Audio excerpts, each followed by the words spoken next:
There's a difference between like action and like critical action. By critical, I mean thinking critically. And by thinking critically, I mean challenging conventional wisdom. And by that, I mean just like reconfiguring our conception of the world. Because issues like race, well, any issue of equity requires radical thinking.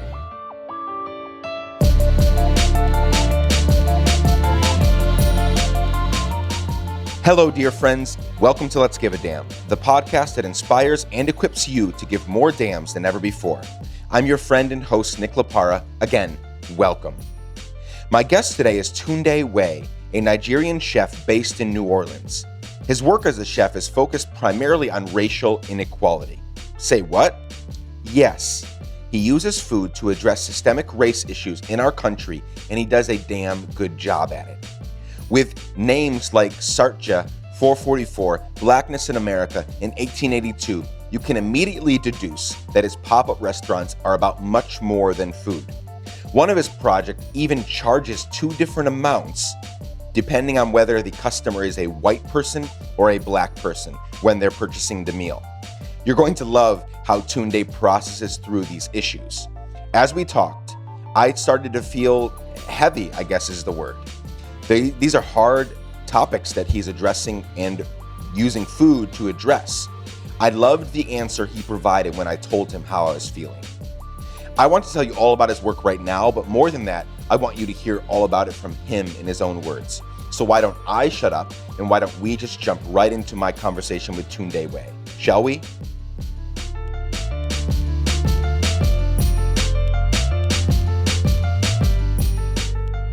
Hello, everyone. It is my pleasure to be back on the podcast with my new friend, Tunde Wey. Welcome, Tunde. What's up, man? So before we get into why you're even here in Nashville, I want to ask you about that. You're doing a pop-up here, and you've been featured in GQ and Washington Post and Food and Wine and all over the place. So we're going to get to all that, but let's go way back for a minute. Who are you? Where do you come from? Give us some kind of context for the people, places, and things that made you. So, I am Nigerian. I was born in Lagos. I moved to Detroit, Michigan when I was 16. I lived there until I was, until 2015. Then I moved to New Orleans. Okay. Yeah. Your family was with you in Michigan. Do you have siblings? Yeah, I have a brother. I have two brothers and a sister, and I have my parents. My older brother and my older sister both live in Nigeria, and my younger brother lives in the Bay Area, specifically Oakland. Do you still go back often, or are you primarily here in the U.S. now?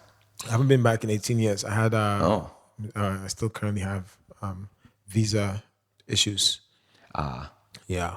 So Would you like to go back? hell yeah. Yeah. Yeah. So if those things get corrected, you would go back and visit or live? When those things get corrected, I'll go back to visit. Yeah. For an extended period of time. Beautiful. Yeah. Beautiful.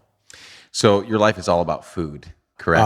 Wrong. Wrong. it's about, I asked it that way on purpose. Okay, because good. if people look up, they're going to see like, oh, he's a chef. Yeah. He's this and that. But tell me where I was wrong and why. I mean, food is just the conduit or the vehicle to say the things that I think are important to say for me. And it just happens to be the thing that I do that people take seriously because I have their attention and their ear or their mouths. I use food to, express myself. What came first? Your love for food, and then you decided, hey, I'm also passionate about these conversations. We can do both. Or was it, I really want to talk about these things, and food can get me in front of people to do that? Yeah, it was the latter, but it wasn't like a conscious choice. It evolved into something more conscious after I realized what I was doing. Like, oh, I'm cooking and having these conversations.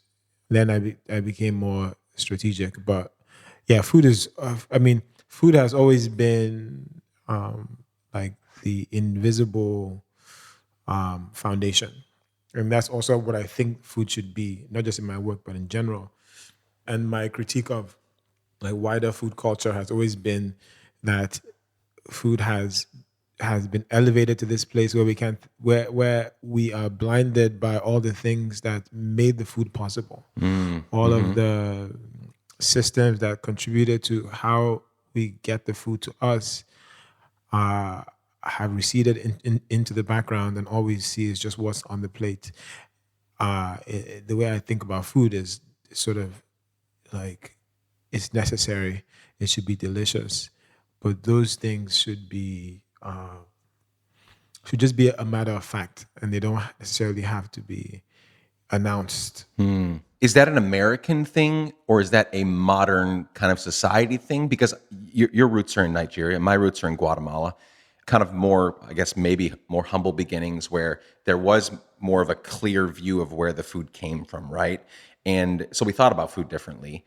But you're right, how we in the US or in kind of Western culture view, like we can separate what we see in front of us from the long journey and the people and the abuses and the whatever. Yeah, I think it is an American thing. It's also a global reality, because the way food is consumed globally in certain contexts mimics this thing that I'm contesting, this idea that, all we care about is food, and we care about just how food tastes and how intricate the dishes are and who made them, as opposed to the social context that food exists in, the politics around the food, how much people get paid, how there is segregation in terms of the hierarchy of workers in a restaurant, all the various sort of exploitations that create the food that we eat. These are the things that are missing, not just in America, but I think it may be in other places too. Wherever there is a sort of capital and the motivation to maximize profit, then sure. I think there's this aspect of commodifying things that are essential to community. You're in Nashville. We're recording this in Nashville. You're here for a week or two, and you're in Nashville for a project or a pop-up called Hot Chicken Shit.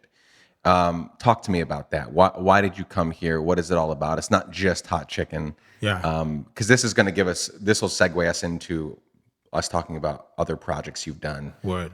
So let's start with this one since you're here for it right now. Yeah. So, there is a citywide temporary public art exhibition called Build Better Tables, which is ending at the end of this month.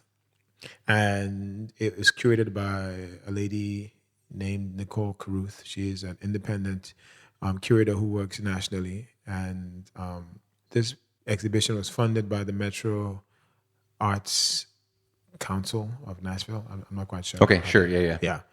And they hired Nicole to put together this exhibition. And so she selected, or was curating the work of 9 artists from Nashville and around the country to use their work to talk about how food impacts the city. Specifically to talk about the relationship between food and gentrification. So there are 9 artists who are expressing, interrogating this question in different ways. So I'm one of those 9 people. Got it. And the project that I'm contributing to the exhibition is the series of pop-ups that I'm doing, which ended last night. That was the last one. And basically, it is a critique of gentrification, a critique of, conventional food spaces, which seem to be and are at the forefront of gentrifying communities. And it is also not just a critique, but a practical response to the absurdity of affordable housing, or the lack of affordable housing in Nashville. And so the simple premise is I was selling hot chicken for an inordinate sum of money. And we use the proceeds from the sales to purchase property that are then transferred to community land trusts. So they're kept in and for community, and they're held perpetually affordable. So this was the premise. The premise. Yeah. Yeah. And you tweeted yesterday that Nashville projects a deficit of 33,000 affordable housing rental units by 2025. That is correct. Except I don't tweet. That was on Instagram. Sorry, Instagram. Sorry, Instagram.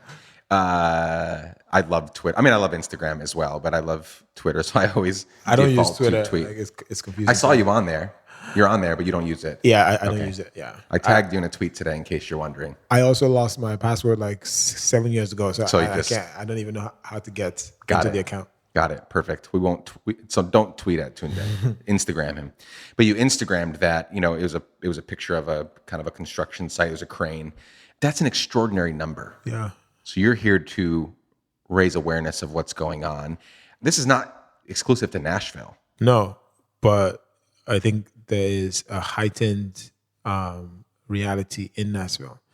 And this is what I've been saying, is that what maybe differentiates Nashville from other places that I've been is that the anecdotal reality or the anecdotal experience of gentrification is simpatical with the statistics. So folks who are perceiving gentrification, that perception is backed by the reality, that Nashville is gentrifying.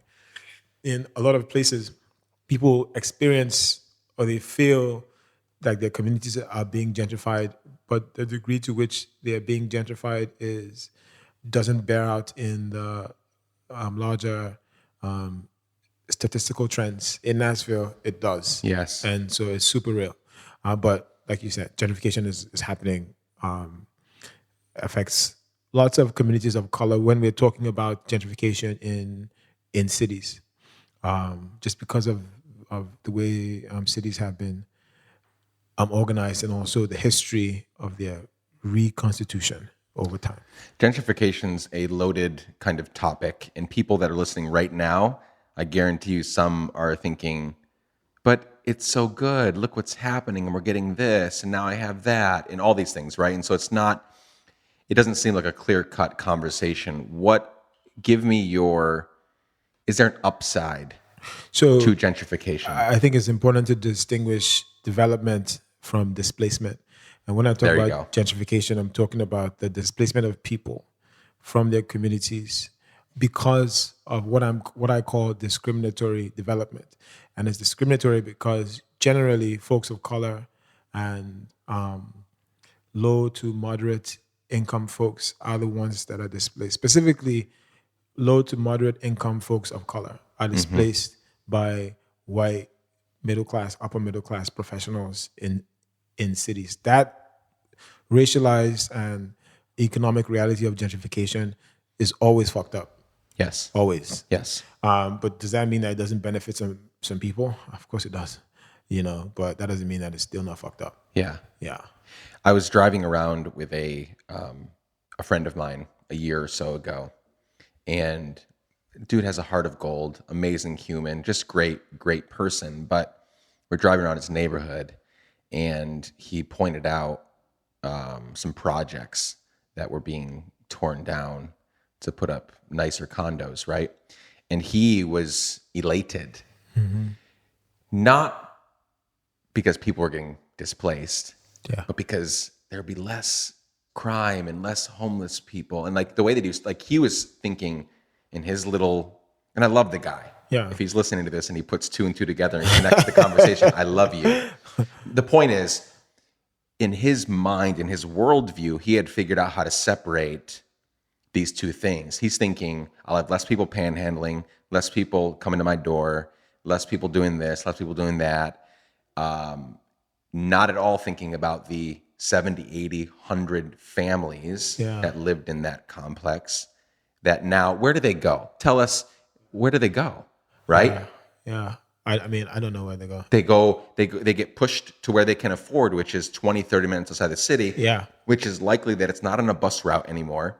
So they lose their jobs. Yeah. They can't go to school multiple things happen, which now sets them way back. Yeah.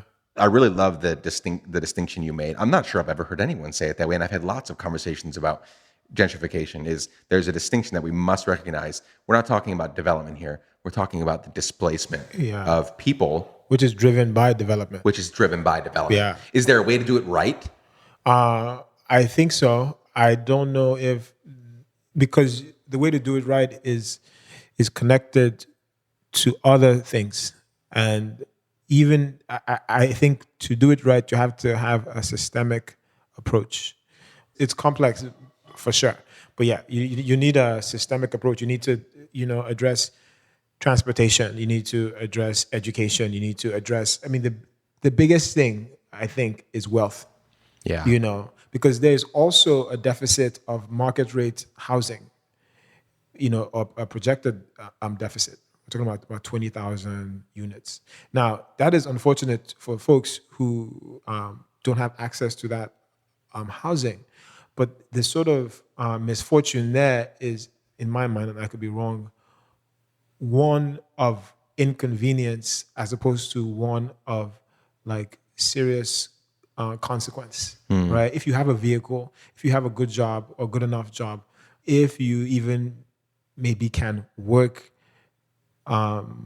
remotely, if you have educational class privilege, then you're being inconvenienced when you can't find housing because you're not going to be destitute. Probably your commute is going to be longer, but Yep. you're commuting in your own vehicle. Yep. So this problem affects different strata, but the consequences differ in each socio-economic group. And I think the consequences are a lot more dire when we're talking about low to moderate income folks. So let's talk about a couple of the other projects you've done. One in particular, there's multiple projects that you've done on your website that I would love. I mean, talk about all of them or a couple of them, but I specifically want to get into the one that you did in New Orleans. Honestly, like when I was reading about it, I was like, this is blowing my fucking mind. It felt so right and so counterintuitive all at the same time. And that's exactly what you're trying to do, where you essentially charge two different prices. Yeah. Right. So tell us about that, because I think it's going to resonate and maybe piss off some people that are listening, but also resonate with so many. Sure. I think my recent project, if there was a guiding or grounding question to acclimatize folks to the ideas behind the projects, it would be, how do you think wealth and poverty are created? And depending on your answer, you are either predisposed or not to the projects. So I would start off like in New Orleans. Well, nationally, there's a income and wealth disparity, and this exists along racial lines and along gender lines. So we know about the gender pay gap, for example. In New Orleans, racial income gap is about 1.5 times. So white folks, and this is the pay gap between white and black folks. So white folks, I think, white folks make about, let's just say, like 1.2 times more than black folks. And so this is just the wage. A wage just happens to be what you earn in a particular accounting period, a calendar year. Wages are important, but they're not as transformative as wealth, right? So you could be wealthy and still not make a lot of money. Sure. Or you could make a lot of money and not have wealth. And the definition of wealth, really, my definition is your ability to withstand unexpected emergency and your ability to take advantage of unexpected or forecasted opportunities. And so it speaks to your resiliency and your general financial viability. So wealth is the key factor that decides how financially viable people are, not your income. So there's a, let's say 1.25 difference in Wages. In wages. In wealth, it's 10 times. And that number I know. Wow. So African American families have median net worth of about 17,000. White families, it's 170,000. And wealth has a exponential or network effect, right? So because of how we are organized socially, if you're wealthy, you tend to be around more wealthy people. If you're not wealthy, you tend to be around people like you. And so if you have a net worth of $17,000, you're probably in a community of folks with the same net worth. And so there are folks who are relying on your money as well as you relying on them, right? So you don't have enough for yourself, but other folks who are in an emergency are also reaching out to you, your family, your friends that you have to take care of with the little wealth that you have. If you're white and then you have this $170,000 in wealth, then you also have this access to your wealth is amplified because you have other people with this sort of wealth and you can take advantage of opportunities. You can start a business. You can, pay for your kids' college. And both of these circumstances perpetuate themselves. So wealth engenders more wealth and a lack of wealth creates the same scenario. And so, this took me 10 minutes to explain. Sure. So to do this, to sort of highlight what this is, I decided to serve lunch. And for the same box of lunch, there was a base price of $12 for lunch. If you were white, after a conversation where I would ask you basically how you thought wealth was created, and then how you thought you had benefited from the creation of wealth, which happens through the exploitation of other folks, then I would present you the choice. This meal is $12, you can pay 12, or you can pay, I think it was $30, which reflected the wage disparity. And then what I did was I took the net profit for the month-long pop-up, which is basically the surplus that I got from white folks. And I asked black folks and other folks of color if they wanted money back. So after you paid for your lunch, I asked you if you were a person of color, would you like some money back? If you said yes, then all of the net proceeds would be split among all the people who said yes. And so that way we're transferring the resources. It was a very visual picture of Yeah. the transfer. So how many people, now this will be interesting, maybe I'm not looking for exact numbers, but general, how many white people, About 80%. they paid the 30? Yeah. That's way more than I thought. Yeah. And then how many people of color that you said, hey, do you want some money back? How many of them? I think about 75% turned it down. The same number who paid, Reversed. Yeah, turned it down. Why? What did that tell you? Well, first of all, it wasn't a lot of money to pay for lunch, to get an experience. Yeah. First of all. Yeah. And then Yeah, this wasn't showing up to whatever, McDonald's or something to get a meal. It was an experience. yeah, folks didn't know that was happening until they got there. Most folks didn't know. But what I'm saying is that after you'd heard what was happening, and usually, and this was what I think was important, is that before I gave you the choice, I would engage in a conversation. And, I would ask you, again, how do you think wealth was created? Do you know what the racial wealth disparity is? And folks would be like, yes. How do you think it came about? And folks would be like, well, it's institutional racism, Jim Crow, segregation, redlining, all of that stuff. Of course, slavery. And contemporary discrimination too creates this problem. I'm like, okay, so do you see yourself as a beneficiary of the system? And I'm talking to white folks now, and they'll say yes. And I'm like, well, how have you benefited? We're like, oh, my parents pay for college for me, and I don't have any student debt. I had access to a vehicle, and so I could go to school without worry, all of these things. So basically, I created this framework where I outlined what the problem was, and I situated the customer in the problem as an antagonist, and then I gave them a choice. What are you willing to do? You just admitted to all of this to me, a black man. What are you willing to do? And there was an easy out. You could just say, well, I'll pay the 30. And so I feel like this is the framework that allowed people to pay. And so that's why I think it was Yeah, at that point in the discussion, you're kind of an asshole if you don't pay the 30.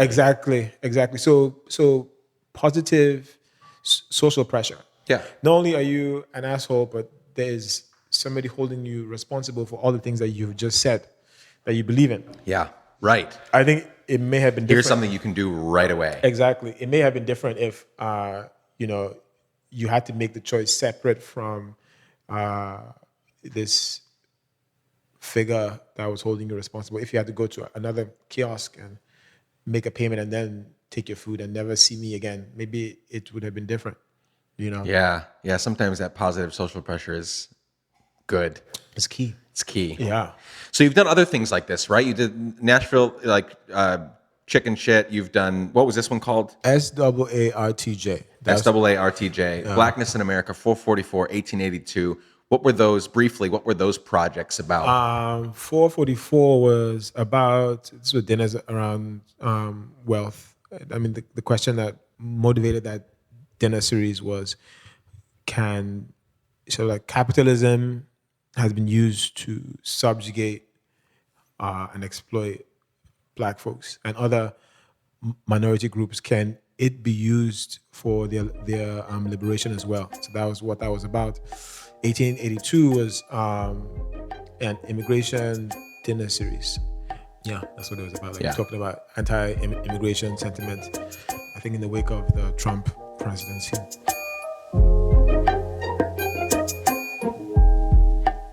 I'm beyond thrilled once again to partner with my friends at Goodwill Co. As you know, I'm very picky about who I partner with, but this was an easy one. You see, billions of plastic toothbrushes are bought, used, and thrown away each year, only to end up in some landfill somewhere.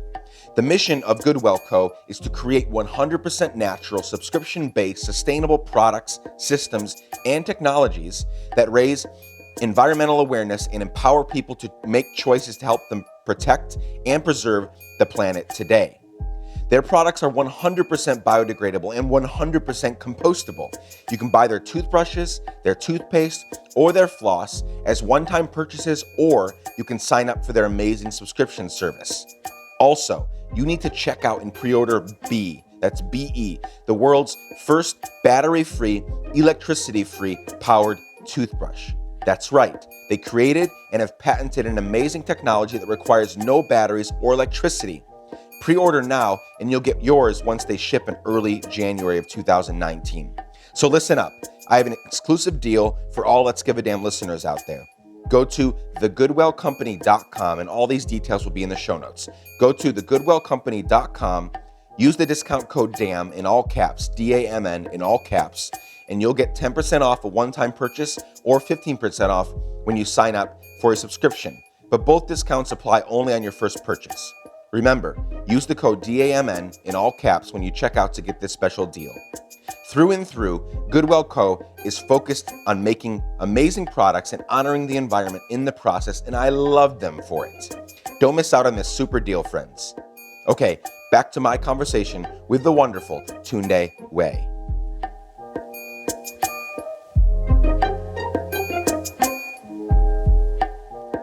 I was about to ask if, and we don't have to get into anything too deep politically speaking, but have these conversations been harder, easier, different since November of 2016, or even before that during the I think they've been the same, but campaign? what was interesting was like I was traveling around hosting dinners and I had a dinner in Los Angeles the day after Trump was elected, and it was a somber event and folks were just Oh, sure. Yeah. I can folks were imagine. just like, you know, and it was mostly folks of color, you know, who felt like things were going to be different. They have been in a sense, but they've also remained the same too. But I think like I am, you know, I guess my politics would be liberal, but I think when it comes to issues of wealth and race generally, the folks who identify conventionally as liberal or as democratic or as progressive, and the folks who identify as conservative, in my mind, occupy the same space. Sure. Yeah, because doesn't seem to be an investment in like revolution or in like a paradigmatic shift. And so I am concerned with electoral politics, but I also feel like there is a very consistent ideology that animates both Democrats and Republicans. If someone's listening, I hope people are listening. people are listening, but if someone's listening and says, I want to use food in the same way that Tunde is, but they're not you, they don't have your skill set, they've not been featured in, and they probably won't be featured in, GQ or Food and Wine or whatever. Like, what are some easy steps people can take? Can they do what you're doing Hell yeah, they can do in it. their neighborhoods? And how would you recommend they start? Like that first step? Because that's the reason I started this podcast was precisely because people are too scared Yeah. or they don't know that first step. I'm always trying to get people take the first freaking step. Like that's where it starts. So in this particular conversation we're having, how can people take that first step toward having that conversation in their neighborhood, in their community? I think they just do. I think they just take the first step. Have a meal. Yeah, I believe in action and learning Simultaneously. On the job training, as it were. Or I mean, it's good to also like get trained before you get the job. But I'm saying that taking the first step is important, but you also that has to be combined with part of the steps that you have to take are educating yourself. And maybe you start that. Maybe that is the first step. Like just educate yourself about whatever issue it is that you are concerned with, and then do something. I mean, I didn't come out of my mother's belly on the New York Times. No. I mean, all of this happened to happen because of what I was doing, and those things are only valuable because they allow me to keep doing what I'm doing. Yeah. And so, like you said, people just have to do something. But I just want to say that there's a difference between like action and like critical action. By critical, I mean thinking critically. And by thinking critically, I mean challenging conventional wisdom. And by that, I mean just like reconfiguring our conception of the world. Because issues like race, any issue of equity requires radical thinking. All that means is that you just have to cross to the other side completely and be a different person.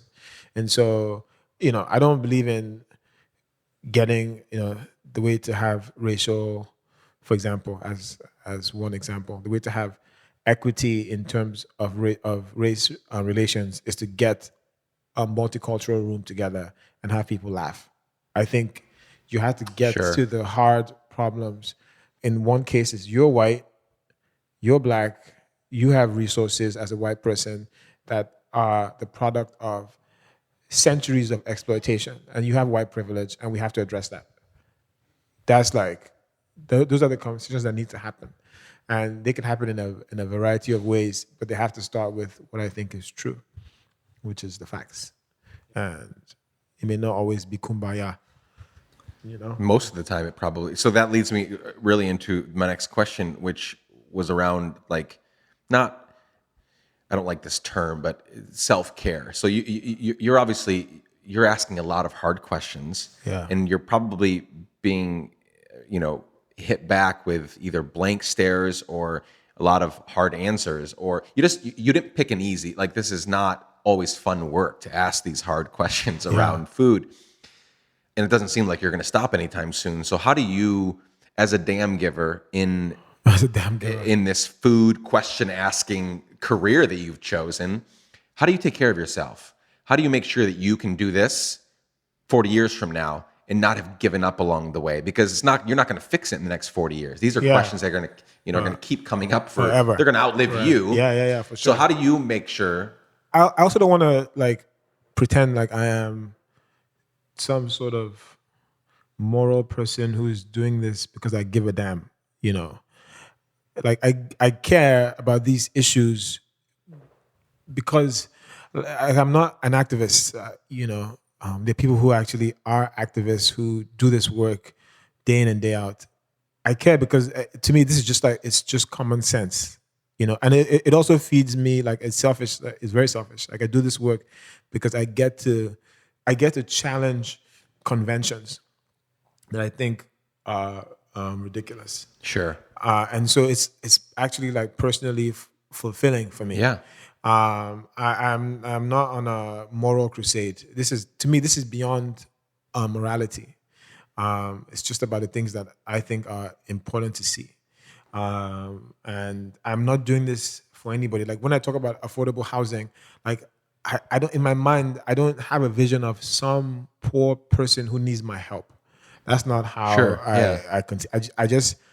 I have a certain set of talents and resources that happen to be the currency that is maybe valuable in this Yeah. particular context, and other people have a different currency that is valued differently. But I still look at those currencies objectively as currency, and I'm using mine to create equity, not because I just think it just makes the most Yeah. sense. I don't know why, but that's just what I feel. So I'm not trying to save anybody at all. Like, I'm just trying to help myself. I'm trying to do things that give me energy and power and make me feel content. And I'm saying that not to discount whatever benefit accrues to other people. I'm just saying that I don't conceptualize myself as someone who's helping anybody, because I don't think people need help, in the sense that I just think that we value things, we have different values, or we have values that value people and things differently. Sure. And that I just happen to be by luck and by context, I happen to be in a position where some of the things that I happen to have are valued differently. In a different context, my currency could be meaningless. I'm not quite sure if that makes any sense. Yeah. But anyway, to answer your question about self-care, I play soccer, I watch Netflix, I sleep a lot, I eat. Those are the things that I do. I just take a lot of time. Like, this project is over, and it's been on my mind for the last 3 months. It's done. I mean, there's still more work to do. To sort of create the solution that Sure. will come from this. But I'm gonna go home for the next week or so. I'm just gonna be in bed. I'm gonna be watching Netflix. I'm gonna be playing soccer. Recharge. Yeah. So that's what I do. I just take time for myself. I want to go back to real quickly, not to push back on anything you said, but I definitely don't want to set anybody up on this pedestal of, I don't have you on, or Chelsea Clinton on, or anyone else on that I've had on, to say, like, look, they are morally superior. They are better than you, right? Like, I don't want to do that. Yeah. But I also think what you described is, there is some selfishness in everything we do. Like, it's because I want to see something happen, right? Mm-hmm. And I think it's good that you even pointed out, like, I'm not trying to save anybody. Like, that to me, actually, how I define giving a damn, that defines it pretty well, is that you're not going in there as this moral crusade-er, saying, like, I'm going to fix this thing and I'm going to do this and I'm hoping that I can get on more publications so that I can get... No, like, you're just doing it because, like you said, I think you described it perfectly. You said, it makes sense. That's why I'm doing it. Yeah. Right? Because it makes sense for me to do this. Yeah, but I do want to get on more publications because, that gives me a certain amount of power that I need to do the stuff that I want to do. Like, ultimately, I'm doing all this shit so that I can be free. Like, I want to be free. I want to be free. I'll give you an example. I went, I don't make a lot of money. I think last year I made like $23,000. And my wife makes more money than me, so she sort of supports stuff. But anyway, I had to do some tests, some medical tests. And I went there, and, I was prepared to pay some money, but I filled in my income information, and they charge on a sliding scale. And based on my income, they charged me nothing. And I got my test done. And I'm like, this is exactly how things should be. Yeah. People should have access to the things that they need when they need it, and not because of if they have the resources. Because there's such a concentration of wealth and resources. And so the problem isn't that we don't have resources, it's that they're just distributed unevenly. Yep. And so the work that I'm doing, and I haven't made money doing my work for a long time. I remember just being frustrated because I was broke, and I'm still kind of broke, but not as much as before. And I'm talking to my wife, and we're talking about finances, and we get to this place where, well, when are you going to start making money with your work? And there's this line by Chance the Rapper in one of his songs that I just kept replaying in my head. Is like, I don't rap for free, I rap for freedom. Freedom, yeah. And I'm like, that's what I feel like. I don't cook for free, because I was cooking for free. I cook for freedom, like to be free. And part of being free is, for me, is not being at the mercy of anybody and other people's whims. And to the extent that that is a universal reality, then I'm free. To the extent Yep. that I can walk into a clinic and get tests that cost as much as I can pay, then I have the freedom Yep. to indulge myself in projects and work that I find personally satisfying. So yeah, this is a lot about me and my ability to thrive as a person. Let's begin to wrap this up. I've got a question that I ask at the end of every conversation. I ask the same question to every guest.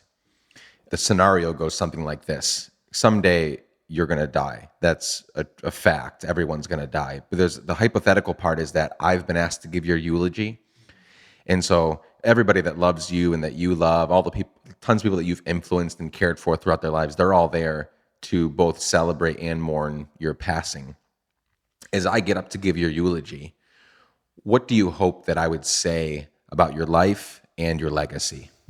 Would you know me or no? Yes. Okay. So in this scenario, Okay. I'm someone that does know you, right? But it's hypothetical. Yeah. But I've been asked to get up. Yeah. So knowing what you know, basically what I'm asking is, based on your vision for your life, Yeah. and what if you live a full and happy life to 80 Yeah. or 90, and I get up to give your eulogy, what would it sound like? I would want folks to say like, there's this guy, he just like struggled with a bunch of things personally, and then and that along the way he figured out how to satisfy himself and the things that made him happy, without being destructive, but even beyond that, creating value for other people. Specifically for people who I love, know, and care about. Those are the people that mean something to me, to be honest. Like friends, family, that I somehow satisfied myself and satisfied other people at the same time. Yeah. I think it's huge that I satisfied myself and I didn't sacrifice myself, but I also didn't sacrifice other people for myself. And it was just a balance and a harmony in the value that I created personally and publicly. Yeah. I think it's beautiful because you are your biggest asset, right? Like your body, your soul, like everything. Me. Yeah. I mean, like if you don't take care of yourself, then you won't be around in 60 years. That's just the hard truth is that if you don't do things that make you happy and fulfilled, while, hopefully the overflow is that people are helped and they feel cared for as well. But if you don't do that well, then you won't be around 60 years from now. Absolutely. Still rocking and rolling. So last question, what do you want people to go look for? This could be, your website or your social media links. Like, how can they keep up, besides Googling Tunde Wey, like how can they keep up with? My Instagram is like I guess a good way. It's kind of personal. it's personal in the sense that I just put up random things that I'm thinking about, and I also put up my work on there. But it's at FROM_LAGOS at from_Lagos. Lagos. Yeah. Perfect. And your website is similar. It's just from Lagos. Yeah. Are you still keeping that up or? Yeah, I'm keeping it up, but each project has a different website. Yeah. So, but they can get them there. I think if I remember, like maybe I haven't updated that from Lagos website actually. So, but yeah, perfect. You can get them there eventually when I. So the quickest way, and you just posted yesterday. So the kind of way to keep up in real time is your Instagram. Yeah. And there you'll tweet about you'll Instagram about your projects. Yeah. Wonderful. Yeah. Wonderful. Well, Tunde, thank you so much for joining us and for joining me on the podcast today. Thanks for sharing your story and some of the things that you're up to. Thank you very much for having me, man. I appreciate you.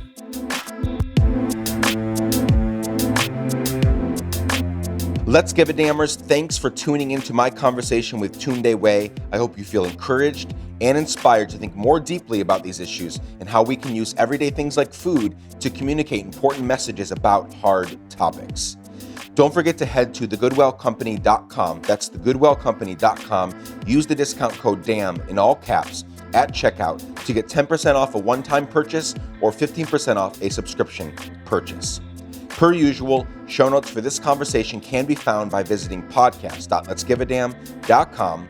This podcast was edited by the amazing Chad Snavely, and we have an incredible conversation with Craig Newbar coming at you next week. That's right. I talked with the founder of Craigslist, and it was a fantastic conversation with a wonderful damn-giving human. You won't want to miss it. Same day, same time next week. See you then.